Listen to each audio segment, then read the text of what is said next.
Ride with me in my foul life.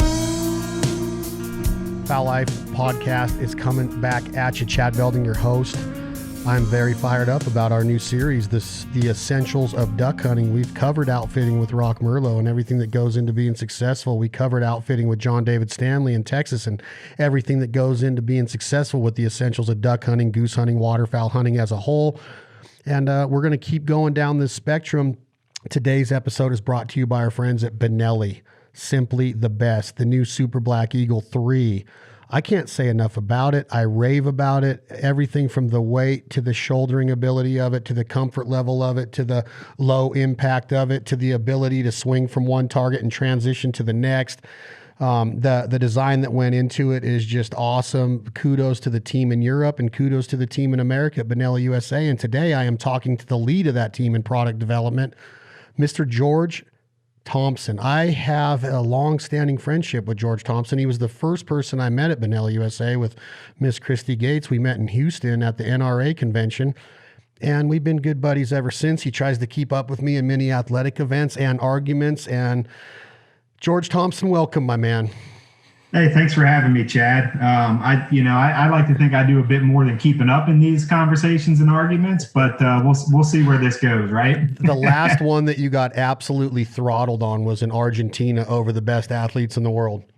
No, okay. So it wasn't the best athletes. It was what sport is more athletic, right? And we got you wanted to make this big argument. No, that's not it. I said that if you take all the major sports in the world, from Olympic sports to professional sports, and if you take a player off of each team in the NFL, the major leagues, the NBA, the USA softball team, the USA swimming team, any sport you want, US wrestling team, boxing team, skiing team, snowboarding team, whatever it is, and you take one player off of each team, and then you put them in an Olympic style, just an entire Olympic style of ping pong, basketball, football, catching a pass, running a football, catching a baseball, grounding a baseball, hitting a baseball, swimming across the pool, playing cornhole, whatever it is, the baseball player is going to win a majority of the events over a soccer player, a swimmer, a football player, a boxer, because they're just better all around athletes. So that's been my argument,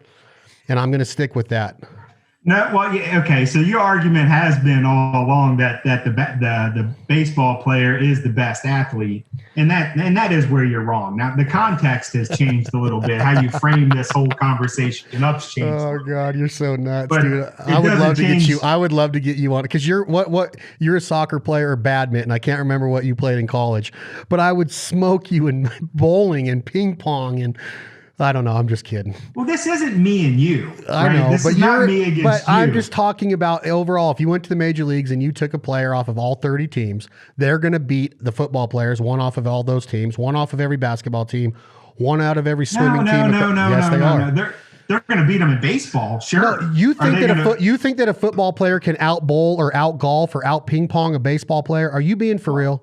Well, I'm not saying that football is the most athletic. What sport? What athletes? The argument that we were making at the time, I was using soccer as soccer, the best athletes. They will never compare in bowling and swimming and ping pong or swinging a baseball bat. Is bowling really a sport? I mean, I think it is. It's hard. You ever bowled over a 220 without bumper lanes?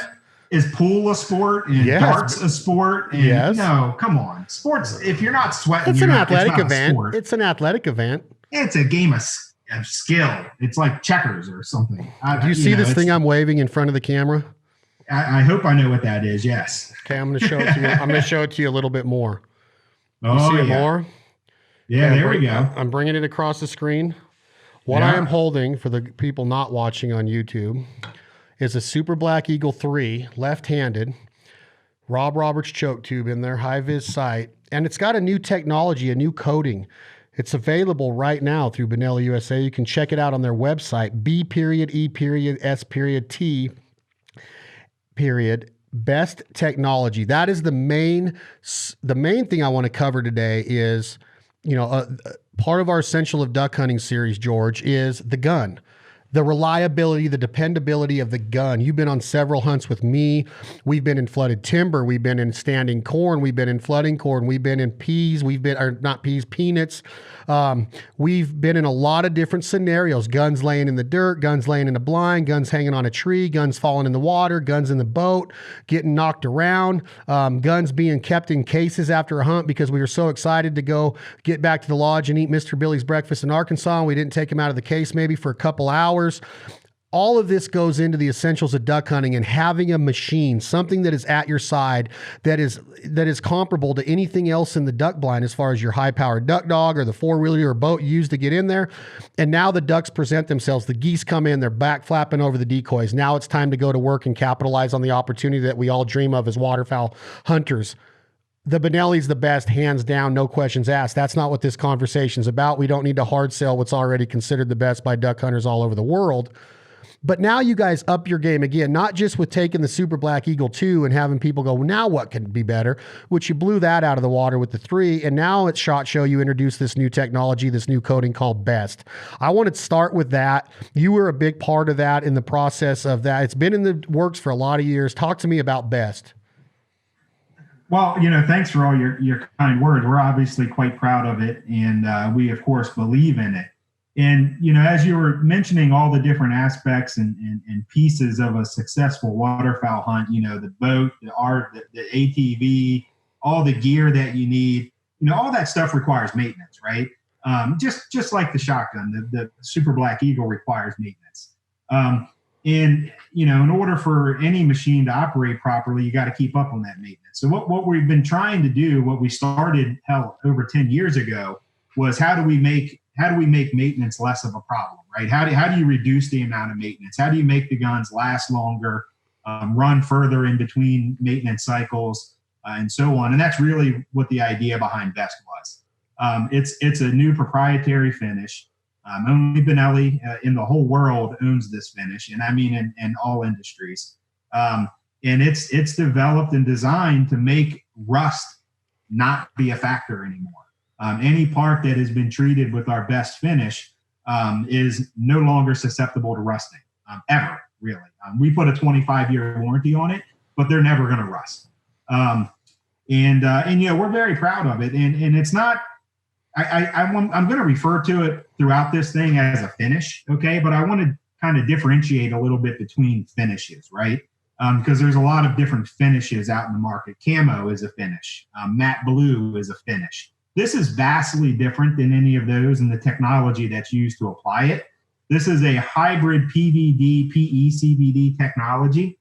That means it's not a spray on, it's not a paint on, it's not a film. It's actually molecularly bonded to the metal, right? They're one and the same. And I think that's really relevant because there's a lot of finishes out in the market that make some pretty bold claims. But when you put the science to them and you actually test them out, they don't hold up, right? This one will. And we've got quite a reputation, and we're putting all of that reputation behind this product. So first couple questions, and this, podcasting can be done in so many different forms. There's conversation. This is what this is a conversation, but it's not really an interview. It's more of a fact gathering, fact finding exploration by me to get this out to the listeners, because I think it's very important for them to understand. And the first thing that comes to mind is the display that was the guns that were on display at SHOT in January. Yeah. Tell me about that testing and what that was done, and what kind of water was it, what kind of time frame, what kind of conditions, temperature, all of this, the climate, everything. So, that actually kind of evolved out of an idea that we started in the office there in Accokeek, Maryland, which was, they do a lot of laboratory testing, right? Where they do a saltwater spray test or they do temperature tests. And it's all done in a very controlled laboratory environment, right? None of us hunt in that environment, right? That's not what I like to call the real world. It's good for proving things out scientifically, but the real world has a lot of different factors in it, right? So this actually started with a test that I had one of our product guys. He tied a string to the barrel and he threw it as far as he could out into a river that flows into the Chesapeake Bay, which is a saltwater tidal river. And so what would happen is the tide would go out, the barrel would be exposed, on dry land. Tide comes in, the barrel is submerged. And we wanted to see just, how long that barrel could go before it was rusting. So after about a month, to be honest, I forgot about it. And we ended up leaving that barrel out there for about 5 months altogether. And this was every day, 24 hours a day, covered in salt water, exposed to the air, covered in salt water, exposed to the air. Any temperature that you can imagine, because we did it over the winter. But it also actually we started it in the summer and it went through the winter. So anyway, that's where this idea started. And we eventually, I needed that barrel for a presentation. So I had our guy go back and get it. And the thing looked brand new. I mean, it was covered in mud and had seaweed and stuff on it, right? But we cleaned it up. And the finish was still 100% intact, not a show of rust anywhere on this thing. And I said, holy crap, how do we present this to somebody like in a somewhat more controlled environment, right? How do we display this? So I started doing some small scale tests in the office, and I created like these makeshift fog tanks, right, out of using salt water that I went and scooped up with buckets out of the river. And eventually that turned into the SHOT Show display, right? And the SHOT Show display was a very nice acrylic case that had salt water that was created, right? It was made using what's the stuff you buy at the pet store? Instant Ocean. So we created this salt water on the bottom. We put foggers and misters inside of there so they could create this kind of saltwater vapor all in the air.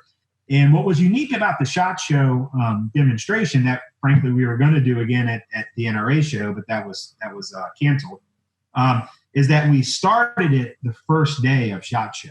So the first day of SHOT Show, when we put our barrels and the competitive product barrels in there, they were all brand new, fresh out of the box, had oil on them, the whole deal. And by the end of SHOT Show, you saw those barrels. What did they look like? The ones that were not treated? Yeah, the competitor barrels. Yeah, it looked like they had been sitting in a gun case wet for 2 months. I mean, when you pull it out and it's just speckled with rust.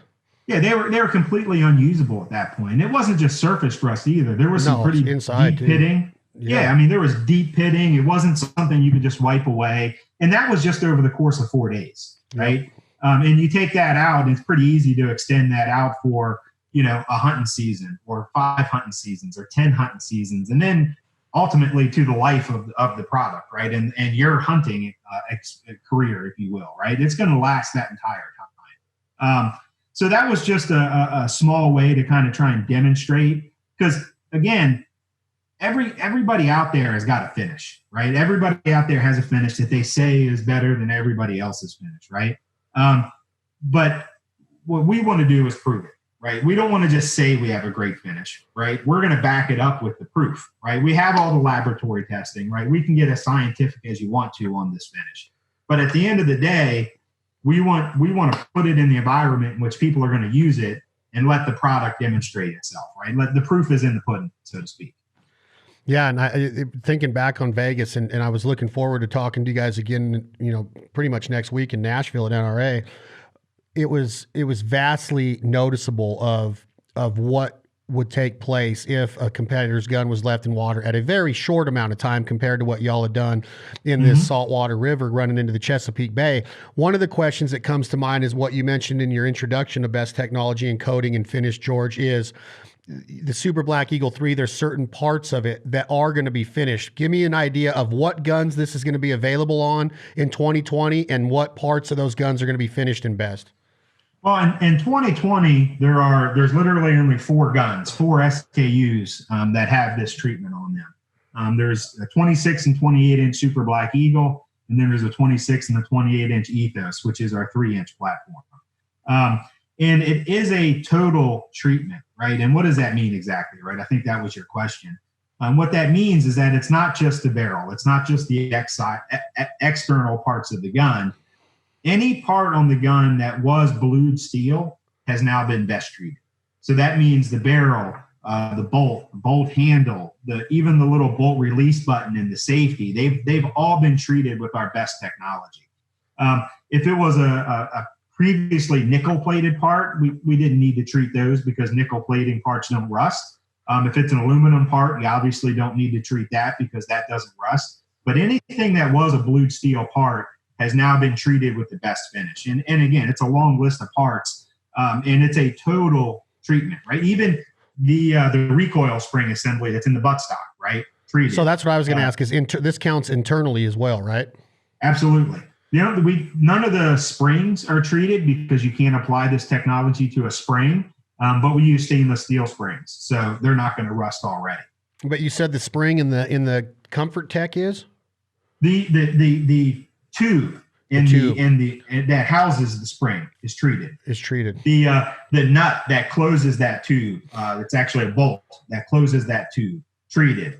The tail on the bolt that pushes down into that recoil spring tube, treated. So again, it's every part that could rust has now been treated. I did my own amount of testing. I don't know if you've seen some of the stuff that I've put out there, but I intentionally did things to the gun. I was lucky enough to be able to test the one that you sent me before the season started, and I intentionally did things to it that a hunter never would. But that's what you told me to do, and I'm literally looking at this gun right now, and I'm not exaggerating. It has never been wiped off. Yeah, and it does not have one speck of rust throughout the entire gun. What causes rust, George? There's not a worse feeling in duck hunting, and it happens a lot when you're new to it. You got your shotgun case, your floating shotgun case. You leave your gun in there on accident or on purpose, but you take it out, and you get that fright just goes over your entire body. What did I do? What causes that? Well, first of all, the floating shotgun cases, a lot of them, not all of them, of course, but a lot of them are. They work against you as it relates to preventing rust because they're sealed, right? They don't let any air pass through the case, which means if there's moisture inside of there, it stays inside there. So waterproof or floating cases are not really great as it relates to preventing rust. But what creates rust, very simply, is moisture and air, right? You have to have both. Obviously, it starts from moisture, but if you were just to like that test we did in Vegas, right, where we had the mist and the fog environment, that's way more effective at creating rust than if you just submerge the barrel in water because there's not much air underwater, right? There's not air to kind of feed that rust and make it grow. So those are really the two things that create the rust, right? Moisture and air. And when you have that inside of a sealed area, like a floating gun case, for example, you're going to have rust form very, very quickly. I mean, in the matter of hours, you'll have surface rust starting to form. Now, generally, as long as you get to it soon, you can wipe it off and it's no big deal. But if you don't get to it soon, it turns into a problem pretty quickly. But I did that intentionally with this gun, and there wasn't any on it. And that right there in itself is it's amazing to think that you can leave this gun overnight or 2 nights in a gun case wet and open that gun case up and have it look like it did when you bought it off the shelf at your retailer. Yeah, and you have to remember too, I mean, we're talking about a hunting situation and maybe the gun got wet or whatever, and you put it in a gun case. I used to work retail many, many years ago in a gun shop, and you had hundreds of guns on display. It was a nightly operation to have to go through and wipe every single one of those guns down, because from people handling them throughout the day, there's moisture on your hands, right? And you'll leave moisture on the guns from your fingerprints and from your hands that then will turn into rust if you aren't on top of it. So it's not just using it out hunting, right? You could have a gun in your safe, pull it out and show it to somebody, and then just stick it back in your safe. And if you don't have dehumidifying equipment, then the next time you take it out, you're literally going to have rust fingerprints all over that gun. Before you said that it comes in the 26 and 28 inch barrel in the Super Black Eagle 3, synthetic stocks, obviously the parts are going to be treated with B.E.S.T. Is that just in this color of black, right? Is that the only color that this technology is offered in? It is right now. So obviously we're working on coloration. It'll probably take us some time to figure that out. This is a whole new technology. And it took altogether over 10 years to develop the B.E.S.T technology. In fact, there were many milestones that we had to get to in order to to use this technology on a shotgun. For here's a small example. You'll notice on that gun you have there, it has a carbon fiber rib, right? Yep. Right. That's a requirement on a BE.S.T treated gun, and it's a requirement because a soldered rib or a brazed rib with steel rib, that soldering or brazing that attaches a steel rib to a barrel is not perfect. It's not a perfect seal all the way around those attachment points. So if you were just to apply the BE.S.T treatment to that gun, you would have areas that are not treated and where rust could grow, right? So what they had to do was develop a laser welding technology, which they laser welded posts onto the top of the barrel, in which that then slides the carbon fiber rib over the top of it. So this wasn't the whole process from start to finish wasn't strictly about developing the technology. It was also about changing the gun and some of the features of the gun so that when you applied this technology, you maximized it, right? You got 100% coating, you got 100% adhesion. You treated all of the parts that needed to be treated. It was quite a process, and that's why it took so many years, millions of dollars worth of investment at the Benelli plant over in Urbino. Again, it's the only machine in the world that can apply this finish. It's a machine that they obviously purchased and then highly modified to develop and apply this finish. So it's quite a process. With millions of dollars invested of actual money and then all the hours of sweat equity. Absolutely. Does this affect MSRP or the suggested retail price that a customer can expect to go in and see on the shelves this year? Well, yeah, it does. The MSRP on the gun you have in your hand there, a Super Black Eagle 3 with the full BE.S.T treatment. Again, it's internal, external, everywhere on the gun. That has an MSRP of just over $2,000, whereas the standard gun is about $200 less. So there's about a $200 upcharge for the BE.S.T treatment over a camouflage gun. Now, with that being said, a customer is going to still have an option of the guns without BE.S.T, right? He'll still be able to get it in the camo patterns, and can you still get it in black synthetic without the BE.S.T? Yeah, of course. We do black synthetic. We do more camo patterns than any other company out there, whether it's Realtree, Mossy Oak, Sitka, Optifade, and even some new guns in True Timber camo. So we do all the whole spectrum of coloration. The BE.S.T is just a supplement to that, an additional set of SKUs to that. Okay, so let's back up. We'll get back to BE.S.T because I'm going to have some questions as far as this upcoming season and what guys and girls can expect out of this technology. But I want to get into layman's terms talk of a dealer has a Super Black Eagle on the shelf or an Ethos, and give me, you were a sales associate in retail at one time, so you know your way around a gun counter. A guy says, let me see that Super Black Eagle 3. He or she is not privy to exactly what the differences are in some of the things that I'm going to say. What is the difference between gas and inertia in a layman's terms? In layman's terms, if you can't do it in layman's terms, just tell me what a guy or a girl that's going to shoot a gas gun can expect different than when he or she picks up a Benelli with the inertia system in it. So look, there's pros and cons either way, right? And it's just really defined. It's really defined by how you, the individual person, not you, Chad Belding, but how the individual person values those pros and cons. Okay, so gas guns operate by taking gas, pressure from the shell and recycling it back into the action to make the action cycle, to make the bolt move, if you will. An inertia gun uses a simple spring that's located inside the bolt body. So there is no recycling of gas in an inertia gun. So pluses and minuses for both, right? Gas operated guns tend to kick a little bit less than an inertia operated gun. That's generally for two reasons. Number one is they actually use some of the energy of the shell to cycle the action. But number two, because they're also generally heavier than an inertia operated gun because there's more parts that are included, right? When you have more parts, obviously it's going to weigh more. An inertia operated gun is going to be substantially lighter, and it's going to shoot for a longer period of time between cleanings because it's not recycling that gas throughout the action. there's really kind of two trains of thought here, right? Let me back up. Historically, there was two trains of thought, right? Do you want a gun that is lighter, or do you want a gun that kicks heavier, or that kicks less, right? Because they kind of oppose each other. Lightweight and heavy recoil, they kind of go hand in hand, right? Which is why, backing way up in time, Benelli started working on recoil reduction technologies back in the 90s, actually, and they actually introduced them to the market in 2004.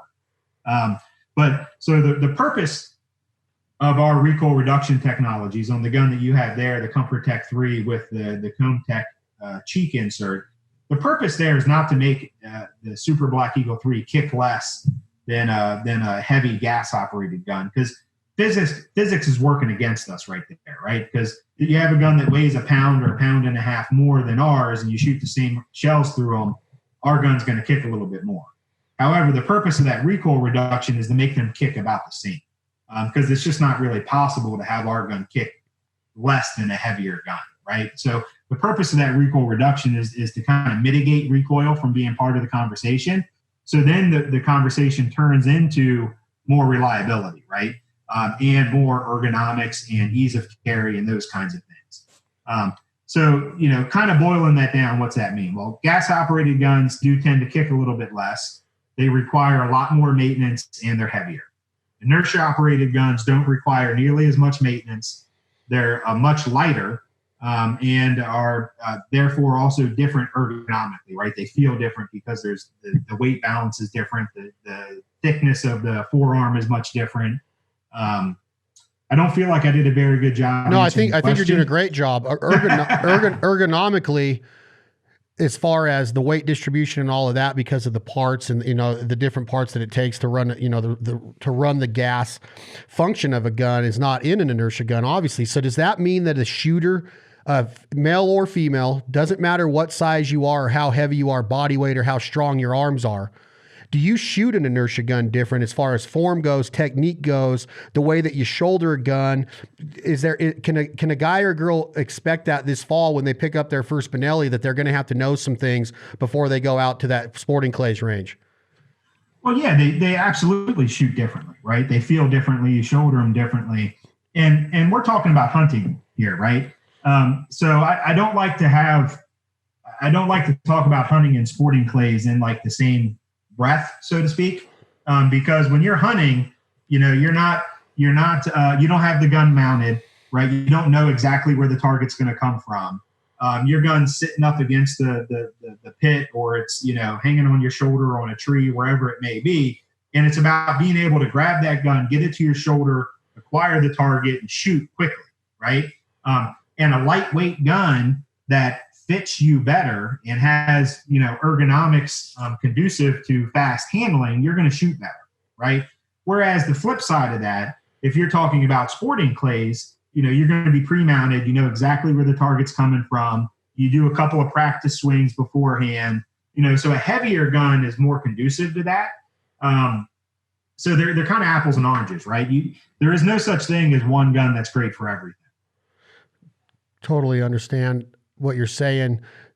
There's always been people that would tell me, like, you have to pull the gun into your shoulder more and push your shoulder into the gun more to get the highest performance level of the inertia system. Is there any validity and truth to that?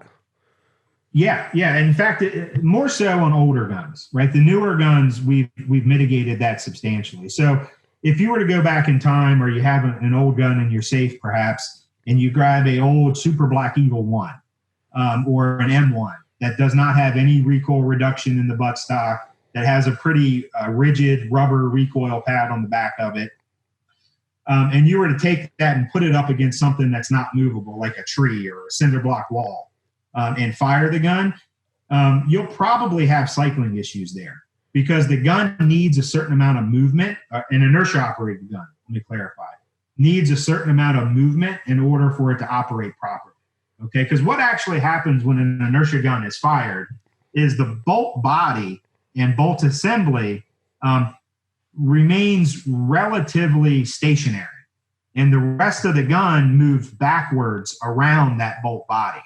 And that's what compresses the spring inside of the bolt body. Now, we're talking very little bit of movement. I mean, fractions of an inch. And it happens incredibly fast. You can't see this with your eyes. But if you make it so that the gun can't move relative to the bolt, you'll have cycling issues, yes. Now, I say we've mitigated that because with Comfort Tech and all the advancements we have in recoil pads and recoil reduction technologies, we've basically made it to where you can't hold the gun firm enough to reduce the reliability of it. That gun you have there in your hands, if you were to put that up against a tree or a brick wall, it's still going to cycle just fine because the gun movement will come from the recoil reduction compression, right? The chevrons compressing, the recoil pad compressing. That'll give it that fraction of an inch movement that it needs to cycle properly. And how much does going from a September 1st dove hunt to a late January big Canada goose hunt matter depending on the shot size you're using and the weight of that shot? Well, obviously the energy of the shell does matter as it comes to reliable operation of the gun. That's why with the Super Black Eagle, we recommend a minimum load of 1 1/8 ounce and 3 grams. And anything at that weight or heavier will ensure ultimate reliability. It'll ensure 100% reliability. And 1 1/8 ounce, 3 gram load is a dove load, right? It is a standard kind of target load. There are lighter loads out there, don't get me wrong, but that's your standard target load. And then, from there all the way up through a 3.5 inch Super Magnum, you get the same level of reliability. There's no difference there. For years, you would hear people talk about the infamous click. You guys made changes in the last 4 years, 5 years. For somebody that's getting back into their first Benelli or getting, looking at a Benelli again, what can they be rest assured that has changed with the action, with the introduction of the Ethos back in the day and now that's been transitioned into the Super Black Eagle 3? So the click. What the click is essentially the bolt not being fully seated. Really, the bolt head, more specifically, not being fully seated into the barrel. So generally speaking, if you're loading the gun, you have the bolt locked to the rear. You drop a shell in, and you hit the button on the side. Bolt slams forward. Yep, just like that. You're ready to go. Okay. Now, what could happen in some rare circumstances is if you're walking along and that bolt handle gets grabbed on a branch and pulls it back just a little bit, or maybe if you slam it down in the goose pit real hard against the floor, that bolt will open up just a little bit. Then when you pull it up to shoot, you get a click, right? So yeah, the people that it happened to, it sucks, right? It's kind of it doesn't, I don't want to say it ruins your day, but you obviously don't hit the bird that you're getting ready to shoot. And it only happens once, right? Because then you know what happened and you start being a bit more careful about it. This wasn't really what I would call a huge problem. You get a couple people complain about it every year, but it wasn't like widespread the guns were clicking, right? It was really weird circumstances. If everything went wrong in just the right way, you get the click, right? So in 2013, when we launched Ethos, we addressed that with a new bolt lockup system. And inside there, you have it's a simple spring and ball D10 that just puts pressure on that bolt head to keep it rotated and locked into battery. So even if you bump it or the bolt handle gets caught on a branch and unlocks the bolt just a little bit, it will lock back up all on its own. And that was an extremely successful, very reliable system that naturally we've been incorporating in all of our new guns since then, including the Super Black Eagle 3. We call it an easy locking system, and it's just another level of reliability. One of the things that we struggle with, if I'm being really honest with you guys, is we're trying to make a Ferrari faster here. We're trying to make the best better. I've always told you that. It blows my mind. Gosh, it gets really, really hard. So when we start addressing things as small as that click, which happened, a fraction of 1% of the time, we're really looking for every level of improvement that we can. And it was a relatively easy one that we incorporated almost 8 years ago now. I can't believe it's been that long. Time freaking flies. Yeah. It's unbelievable. What year was it doesn't matter. It's unbelievable. So along those same lines, keep going. What you're trying to make a Ferrari faster. The Super Black Eagle 2, I told you in Oklahoma straight to your face, I go, you can't make this gun better. And you go, well, wait till you see this 3. So you're the man when it comes to, we did a very cool tutorial that day in Oklahoma on the Fowl Life TV show, but now it's several years later, new listeners, new Benelli customers, new guys that are girls interested in Benelli. Talk to me about everything that went into the Super Black Eagle 3 different than what was on that people had on their Super Black Eagle 2. Well, one of the questions I always get is, when did you start working on Super Black Eagle 3, right? We started working on it the day after we launched Super Black Eagle 2. That's when we started working on it. And from 2005 through 2017, we were in development. And like I said, it's really, really hard trying to find ways to make the B.E.S.T even better. But we feel like we were not only successful in Super Black Eagle 3, but that we knocked it out of the park. Because we looked at every single piece of the gun and figured out a way to improve it ergonomically, functionally, or cosmetically, right? So really from the muzzle to the buttstock, there's not a part on the gun that wasn't evaluated and some level of updates that were done. So you have, the very easy one, the Super Black Eagle 3 comes with some extended choke tubes, right? Starting at the muzzle. Very easy, very user-friendly choke tubes. You can look at it and see what constriction they are. You can put them in or out with your hands. You don't need a wrench. Coming back, the magazine cap, right? When we're talking about improving the magazine cap, I mean, we're looking at every single angle and aspect of the gun that you can. So how do we change the magazine cap? Well, we put a new buffer system inside there that eliminates it from seizing onto the magazine tube, right? I'm sure everybody's seen somebody take a pair of channel locks to a magazine cap before to get the barrel off. You're never going to have to do that on this gun because it's got an anti-seize buffer in there. We changed the angles on the exterior of the cap itself so that's almost triangular in shape to give you a better purchase as you're trying to take that cap off.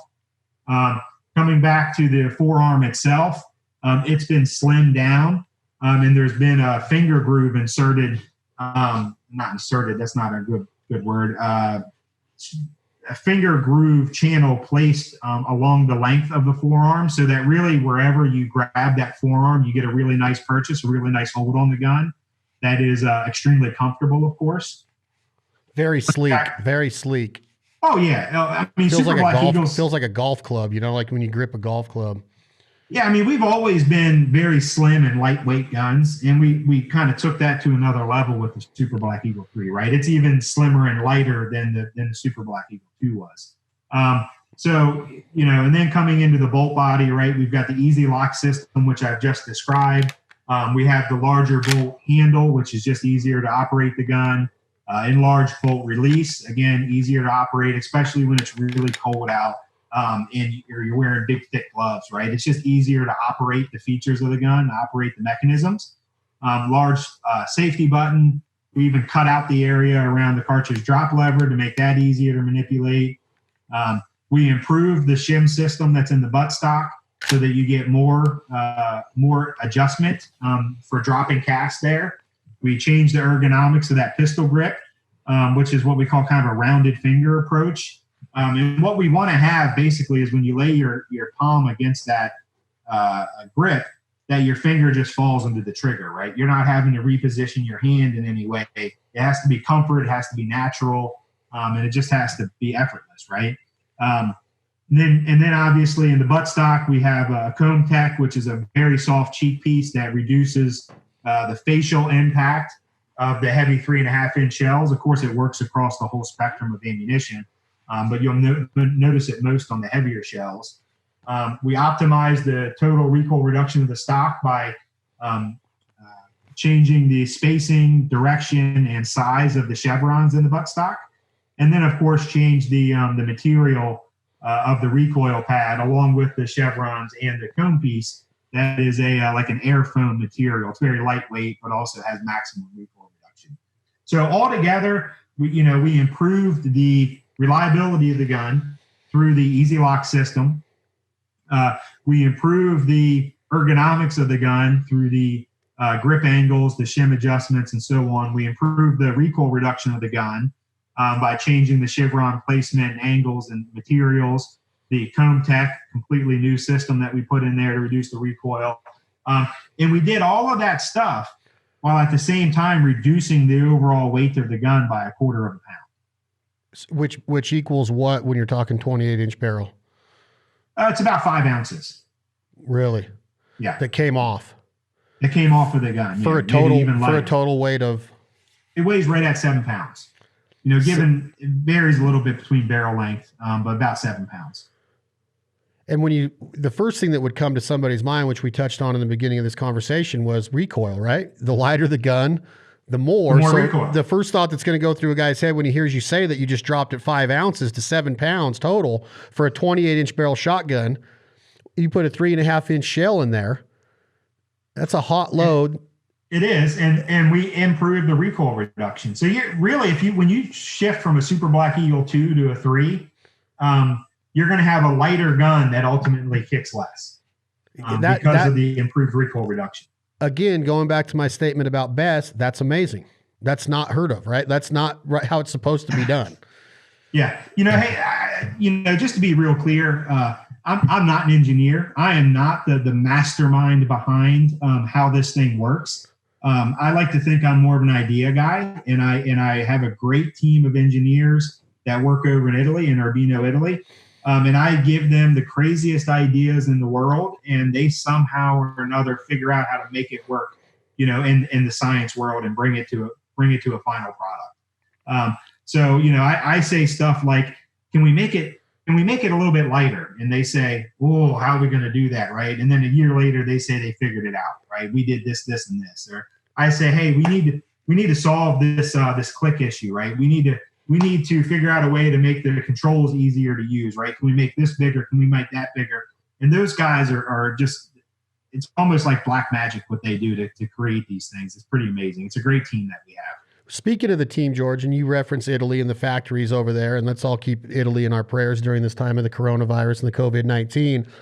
I've met several I've hunted with several of them, and I love them. They're great people. If somebody came up to George Thompson and just said, what is the culture of Benelli? And you had to wrap that into the European flavor with the Benelli USA, with the American duck hunter, goose hunter in mind, some upland hunters, all of that stuff. What is the culture of Benelli? Well, at the end of the day, it's all built around passion, right? It's about caring about the products and the people and ultimately the activities that our products are used for, right? We have a lot of pride in making the very best product that we always can. And it's really just about, we're all users at the end of the day, right? We've all hunted, we all shoot sporting clays, and we've all had guns, not Benelli's, hopefully, but we've all had guns that have let us down in the past, right? And it's our passion to make the absolute best product for whatever application somebody might be using it for.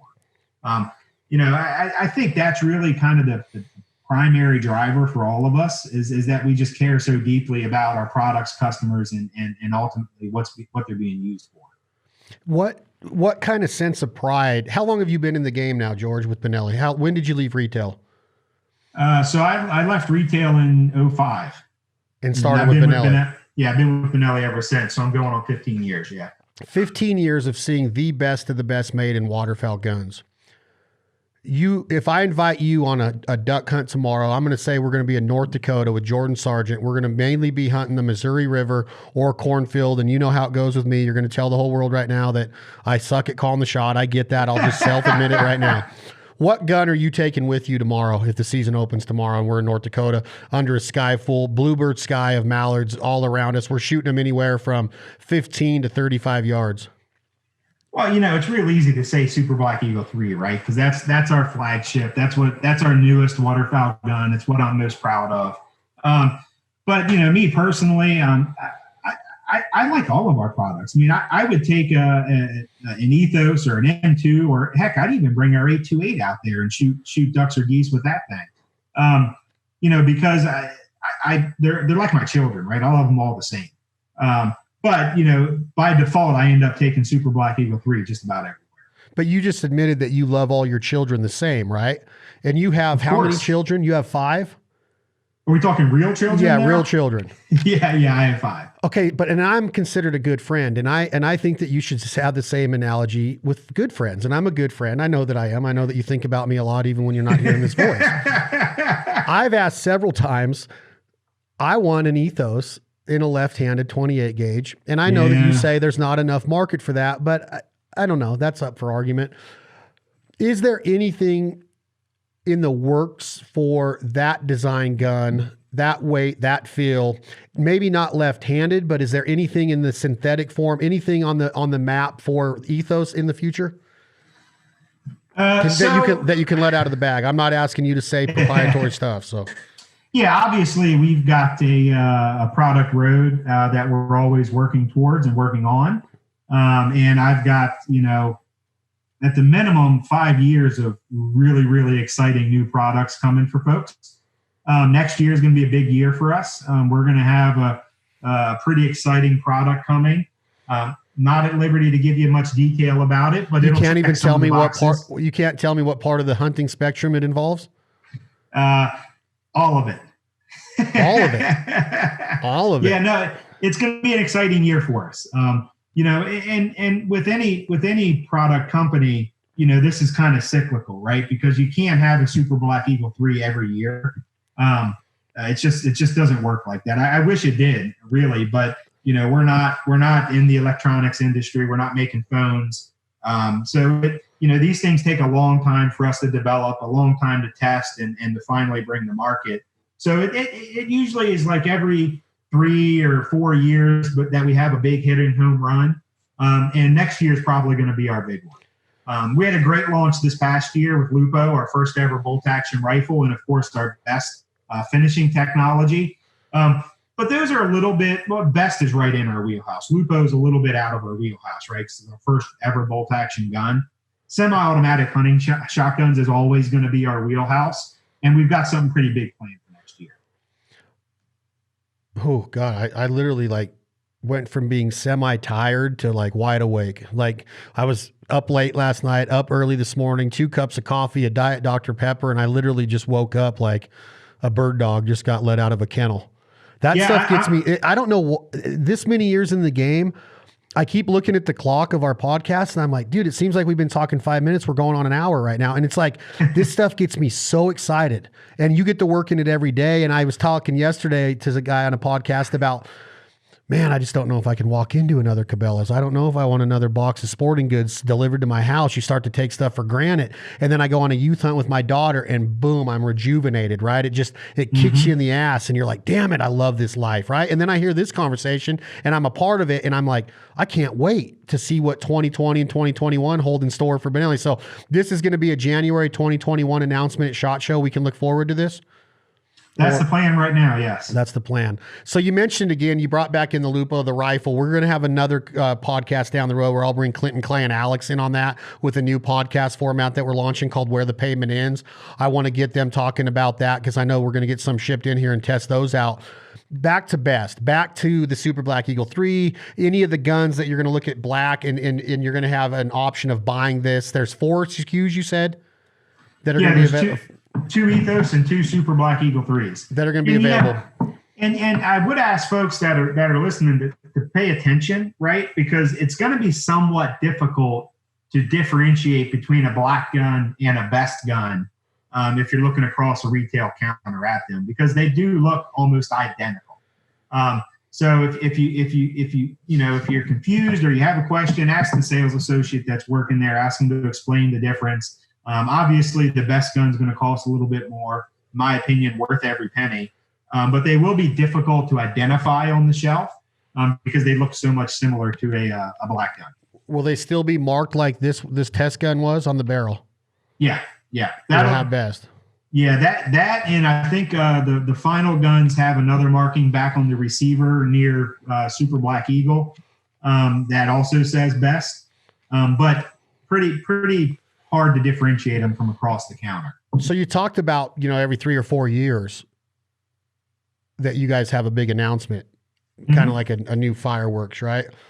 some people have the ideology or the thought process or the mindset when they have a Benelli that that's when they should clean their gun, is every 3 to 4 years. Are you here to tell me different than that? And what would you tell a new Benelli owner, male, female, first gun? These guns are amazing. They perform day in and day out. This new technology makes them even more, because now you're going to look at it and go, that gun's not even dirty. It hasn't even been used, right? What would you tell somebody when it comes to the maintenance? You said at the beginning of this podcast, George Thompson, that maintenance is important on a Ferrari, your boat, your four-wheeler, and so it is on a Super Black Eagle 3. What do you tell somebody as far as cleanliness, maintenance, oils, lubricants? What's the best thing that a Benelli user can look for when it comes to maintaining their gun? Well, I'm glad you asked that question, because there's a lot of bad information out there. A lot of people that frankly think they know what they're doing, and perhaps maybe they don't. First of all, maintenance really all kind of depends on the environment and the type of use that the firearm has seen. That it'll vary wildly from one person perhaps to the next. You, for example, who use your guns probably more so than anybody else out in the country, is going to need to do more maintenance than I do, who hunts, maybe 10 or 15 times a year, right? So it really depends on the environment, and how many rounds you're putting through the gun. Do they see moisture? Or are they, in areas where debris can get inside the action? There's a ton of different factors that go into that. But so that all dictates when you do the maintenance, right? And when you do the maintenance, I can't really give you a definitive answer on that because of that factor. But I will tell you that when you're ready to do the maintenance, when you're talking about a Benelli, this is how you should do it, right? Field strip the gun down. And what I'm going to talk about is what I would call a detail maintenance, right? It's something that I do on all of my guns once a year, right? And kind of regardless how many times I shoot them. And then in between that, you have just kind of lesser degree of cleaning and maintenance, right? So strip the gun down, take the barrel off, take the bolt out, take the buttstock off, okay? That's the key part right there.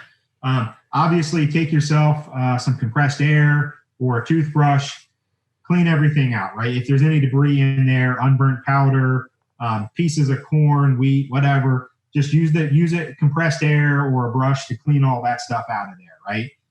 If you need to apply some sort of cleaning solvent, obviously go ahead and do that. But at the end, what you're trying to do is get something that is dry and clean, right? And then what you want to do, though, is pay particular attention to the recoil spring, which is inside the tube, which is inside the buttstock. And that's why we took the buttstock off of the gun.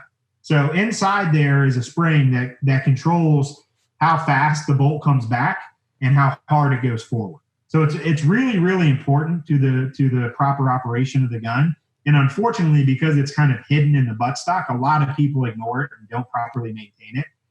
So once a year, what you want to do is kind of depress the plunger that's at the bolt, the action end of that. There's a silver plunger that'll be in there. Depress that a little bit. Flush it out with some gun cleaner, brake-free CLP. You can use a gun scrubber or a brake cleaner if you want to. The problem with those is that they completely desolve. They eliminate all of the solvent or oil that could be in there. So typically when you use a gun scrubber or a brake cleaner type product, you end up having to over apply oil to get it to the proper point. So I use brake-free CLP for just about everything, and I'm not sponsored by them. I don't know who is, but say the last part of that. You broke up. Brake-free CLP, clean, CLP. lubricate, protect. I've used it since I was a teenager, right? I use it on every part of the gun. And there's lots of different stuff out there. Use whatever your personal preference is. Do you use the oil that comes with it? Honestly, no. Every Benelli does come with a little bottle of oil. I think I may have experimented with it a couple of times, but frankly, I don't have a use for it now. So brake-free, clean, lubricate, protect, CLP. Yeah, and every solvent company out there has a CLP type product that will clean, lubricate, and protect. Whether it's Hoppies or Lucas or whomever, they've all got these products, right? So the point is that you want to kind of flush out that recoil spring tube from the muzzle to the butt pad direction, right? So you're going to flush all that stuff out. At the butt pad end of that tube, there's a little weep hole, and everything that you're spraying in there will come out of that weep hole. Okay. If you use a CLP type product, you flush it out, you work the spring back and forth a few times. Basically, I tell people to do it until it comes out the same color that it went in. And once you get to that point, you just kind of sit the gun up vertically, right, with the muzzle up in the air and that tube on the table, and gravity will let any excess kind of drip out through that weep hole. You let it sit for an hour or so. You don't need to let it sit very long. Pick it up, wipe off any excess with a rag, and then go and assemble the gun. As it relates to oiling the front part of the gun, you really only need like 4 drops of oil. And I say drops, not sprays or squirts. 4 drops of oil. You put a couple of drops on each bolt rail. You put it all back together. You're ready to go. Some of the mistakes that a lot of people make. One of the biggest mistakes is that they don't use good oil, right? They use WD-40 or dry lubes or whatever kind of oils out there. You just need an all-purpose gun oil is what you need. The other mistake is that they apply way too much of it. And when you apply too much oil, you have two things that happen. Number one is it acts like a magnet for debris, right? Whether it's unburned powder or dust or dirt, too much oil will like all that stuff will gravitate to it and get stuck in it. And that'll make your gun get dirtier sooner, right? The other thing that's bad about too much oil is that when you're hunting in sub-freezing temperatures, that oil gets the viscosity, it gets thicker, right? It gets slower. And too much oil can actually slow down the action. So, basically in a nutshell, what I'm saying here is maintain your recoil spring tube, right? The spring in the tube, and use good oil and don't use too much oil. Okay. So you said you had a preference in your break free as far as the parts go. Do you have an unsponsored oil that you would recommend that accompanies a Benelli very well? Can you use the Benelli oil for this part of it? 4 drops of that? You can, yeah, sure. And I should probably say that's what you should use. But you asked what I personally do.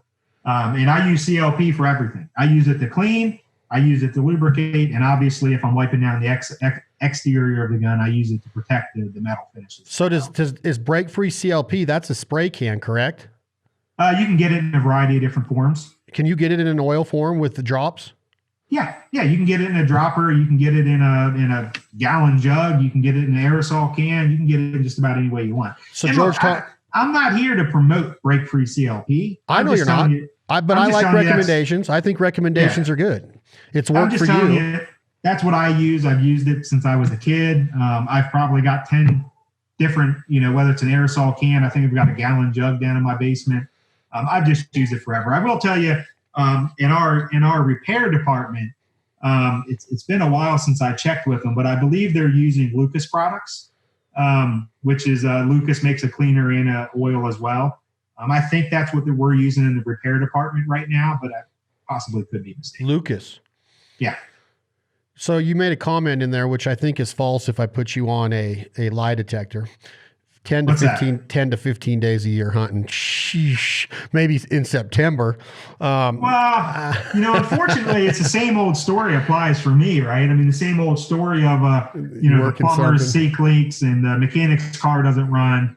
The guy that's making hunting shotguns doesn't get out to hunt nearly as much as he used to. I go every chance that I can get. But life throws you some curveballs, and we mentioned earlier I got all these little ones running around, so time is pretty valuable right now. I hope to get out more in the future, but we'll just have to see what's one that sticks in the forefront of your brain. You've been all over Africa, you've been all over South America, Canada, Alaska, the continental United States, hunting, waterfowl, wing shooting, doves. You've hunted quail. I know you've been on pheasant hunts. You've been on partridge hunts. You've been on lots and good duck and goose hunts. What one, and I'm not looking for anything about the fowl life or nothing, but what sticks on the forefront of your brain going to all the places that you've been in this world hunting? My answer is it probably won't surprise you, because I think my answer is basically the premise of a lot of the stuff that you do, Chad. And that is, for me personally, it's not about the animal, right? It's not about killing a sable in South Africa. It's not about hunting pigs in Europe or whatever. It's about the people, and sharing the time with people, whether it's we're ribbing each other in a duck blind, or we're walking a pheasant field together, watching the dogs work. That's really what it's about for me. So yeah, I've been to some exotic places. They've been really, really cool, and I cherish every one of them. But some of the greatest times for me are just sitting in a goose pit with some buddies cracking up, and we may not even shoot a bird all day. But that's really what it's about for me. I agree 100%. Our Argentina trip was one to reckon with, though. I mean, good times, laughs, unbelievable food, Monty Baldwin. I mean, it was just on a different level of experience. And not to mention, we kill a lot of rosy bills. And we had a fantastic display of athleticism on that trip as well. The basketball game is not what you're talking about. Anybody that wants to see that, please go watch the Foul Life last season, season 11, and see George play my brother Clay in a one-on-one basketball game in downtown. Or I don't remember the name of the little town in Argentina, but we had locals surround us, and they left after the first drive to the hoop. They're like, "We got to go." Yeah, it was eye-opening. I agree with you, man. I think that this life is so special, and it's humbling on so many different levels. And just this conversation right here, to be privy to this information, be able to get it out there, because I have a friendship with you and a partnership and a business relationship, and you guys are the title sponsor going on year number 8 of the Foul Life. And that's a big deal to me, to be associated with the number one shotgun brand in the world. You can continue to innovate. And I know that you play a big role in that. And I know that you give a lot of the credit to the engineers, but you too deserve a lot of the credit for the ideas. Idea men are very, very well suited and well needed in any business. And you got to have that, and you have to have execution on the other end of it. So kudos to you. Kudos to the Super Black Eagle 3, the best technology, the coating, the finish.